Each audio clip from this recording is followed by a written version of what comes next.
welcome back to my channel. So today's video is going to be kind of different than most of my vlogs and fun videos. I'm going to be talking more about postpartum depression and anxiety, just to bring more awareness. The whole point of my channel is to hopefully help at least one person out there, and if it helps more, then that makes me even happier.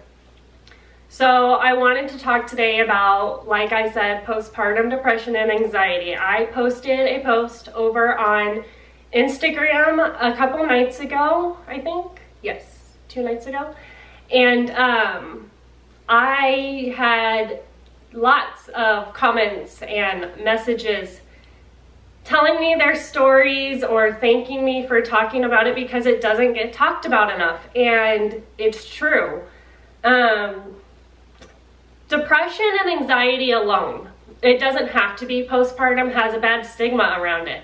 And I think when you're a mom, people look at you a little different. Like you can't handle it, you can't maybe help out if you offer to help out, you're always frazzled, and that's just not how it is.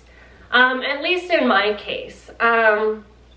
So I wanted to talk to you about this because I'm not the only one that struggles with this. There's thousands about it, and since there's such a bad stigma about it, it doesn't get talked about it much, and so many moms feel alone. And another reason why I wanted to bring this up is because there are so many articles popping up about moms taking their lives because of postpartum depression and anxiety. And if I could help bring awareness to a couple of people about this and help you, then that makes me feel better. So let's get into it. All right, so a little about my story. My depression and anxiety was kind of triggered when my dad died back in 2011.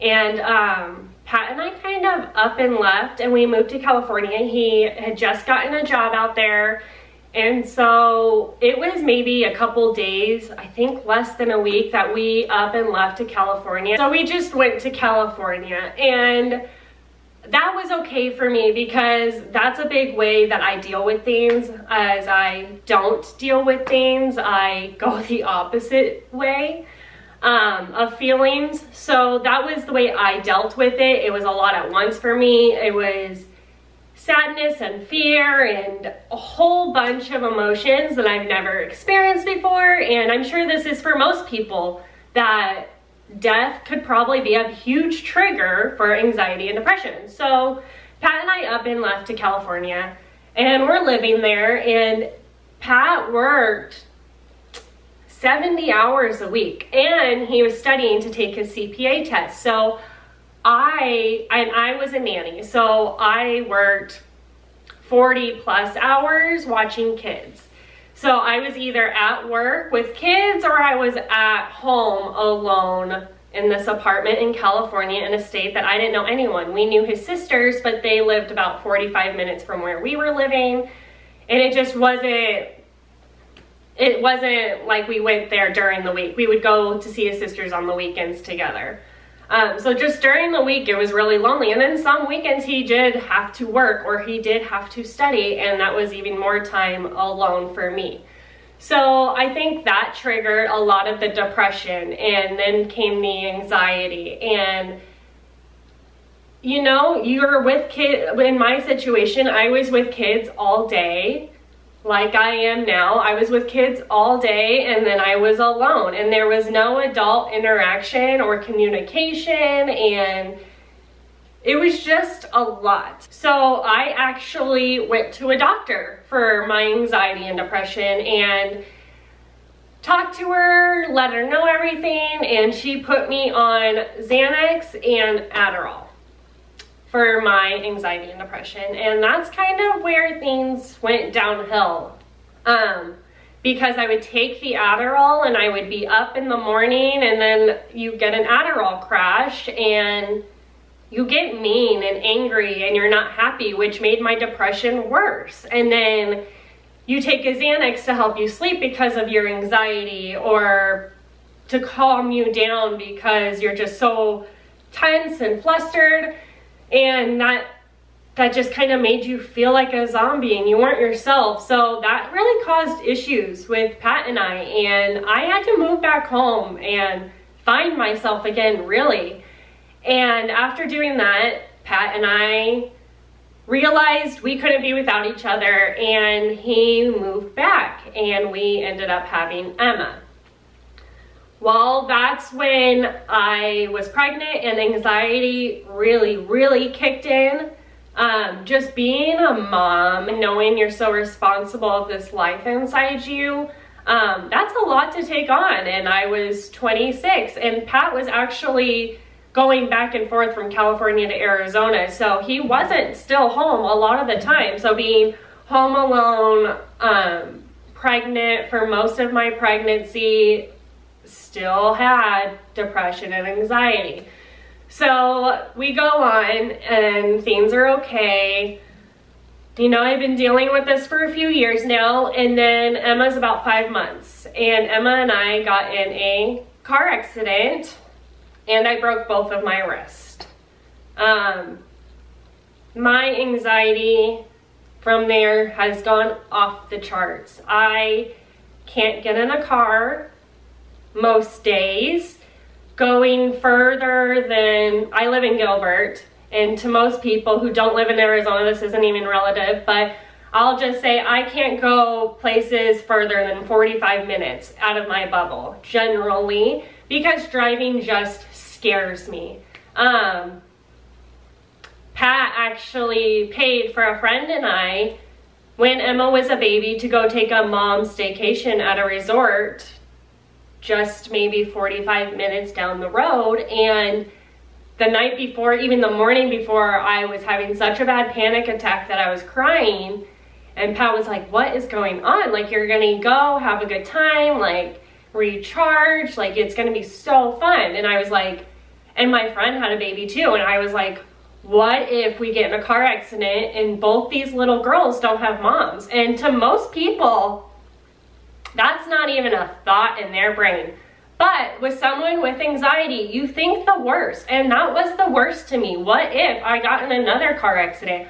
What if it was worse this time? And driving is still such a big fear factor for me. So that's very triggered. Emma not being around, I still check on Emma and Landon multiple times a night, and Emma's 3, just to see if she's breathing. And Pat coming on depression, again, like I was years ago in California, you're with kids all day being a stay-at-home mom, and you're talking to these little kids all day. Then by the time your husband gets home, you're so overtouched and overtalked to that you just want to chill out. And it puts you in a rut, and it puts you in a depression to where you're just kind of isolating yourself more. But at that time, you don't want to be touched. You don't want to be talked to, because that's the only time you get to yourself that day. So it can also put a strain on your marriage.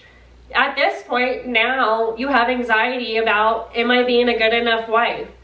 Pat's a great husband. Pat is the most understanding about my anxiety and depression, that he totally understands, and he knows when I'm having a bad day, he can look at me and say, I know you're having a bad day. Is there anything I can do? Is there anything that you want? And he knows at that time I just want to be left alone.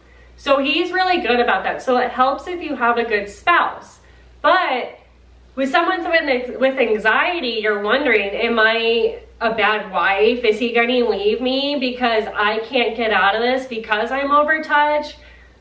So that also comes into play in your mind. So anxiety is now preventing you from being a good mom and a good wife at this point.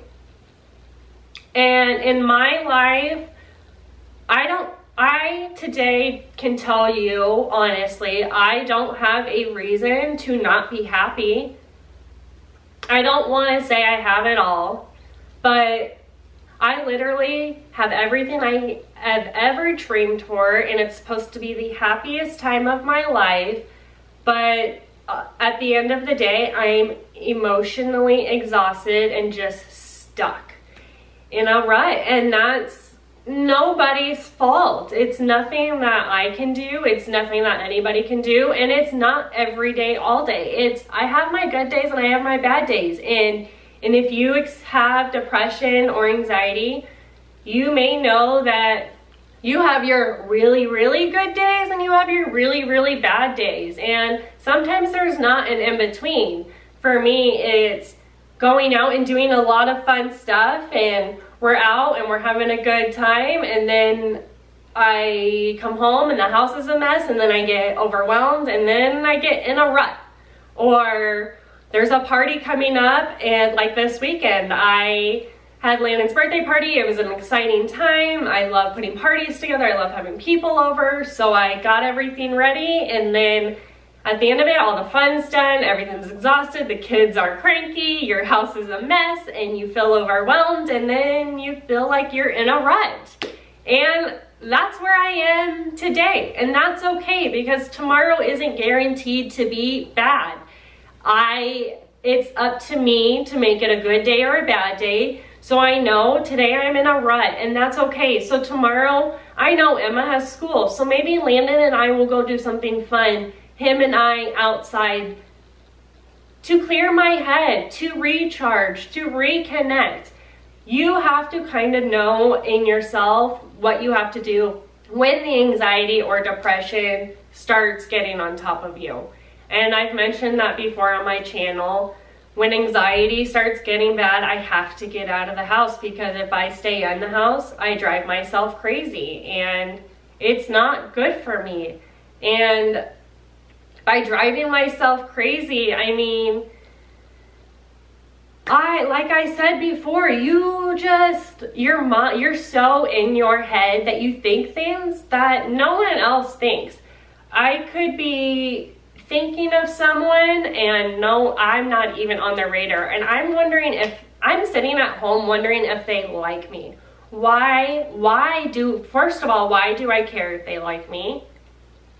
I don't know. I can walk into Target and look at a random person and think, what are they thinking of me? That's just anxiety. You're in your head all the time, and it's something I wish I wasn't, but I have found things that have helped me and have helped me cope with it, like CBD oil. When I know my anxiety is getting bad, a couple of drops of CBD oil and getting out of the house, that's what helps, and that's okay. I don't want to be on medication. I've been there, I've done that. If that works for you, that's awesome. I wish it had worked for me, but it kind of did the opposite effect. It made me a zombie, it made me sadder. And then weaning off of it, it made me really sick, and it honestly to the point where it was dangerous. So I don't like to use pharmaceuticals, and that's just me. I know some people are going to be out there saying, you have such bad anxiety and depression, you need to take this little white pill to make you feel better, and I don't feel that way. So I hope that has helped you a little if you feel like you have depression or anxiety, or maybe you do have it and you just want to connect with someone and you are in your head thinking, is this normal? Is this, I don't know. You know, whatever you think in your head. I hope this video helps you. If it did, please give it a big thumbs up. I promise my next video won't be so emotional or sad about emotional or sad stuff. And if you're new here, don't forget to hit that red button so you can subscribe, and hit that bell notification so you're notified every time I upload a video. And that's it, guys. Bye.